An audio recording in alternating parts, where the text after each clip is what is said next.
Sortons vite de l'OTAN. Sortons vite de l'OTAN. Sortons vite de l'OTAN.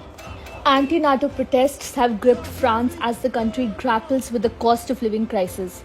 The protests come amid a strike by union workers at France's petroleum refineries. A massive crowd of protesters marched through the center of Paris on Saturday, demanding that France radically change its stance on NATO and the EU, international media reported.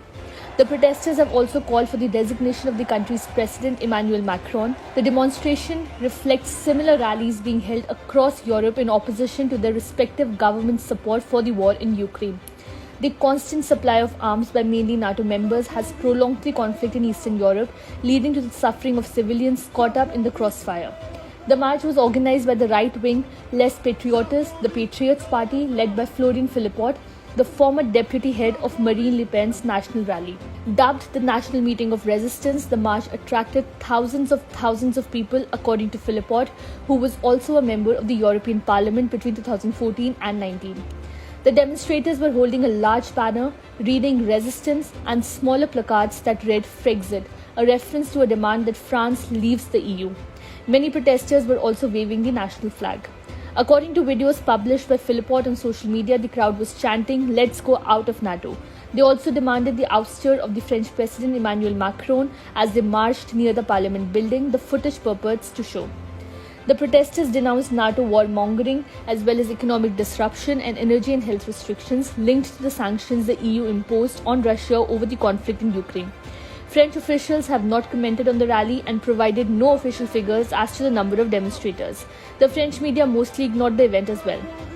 According to the website of Les Patriots, similar rallies were also held on September 3rd and 17th.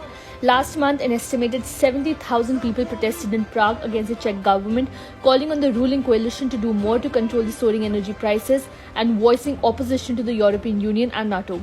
For many years, the Kremlin has made it clear that if NATO continued to mass troops and weapons on the Russian border, the expansion would likely be met with serious resistance by the Russians, even with military action. On the other hand, Europe's decision to cave into American pressure and impose unprecedented sanctions on Moscow has heavily restricted the gas supplies to the continent, which have instead pushed the energy prices up, leaving many in poverty. Europe relied on 40% of Russian gas before the conflict erupted.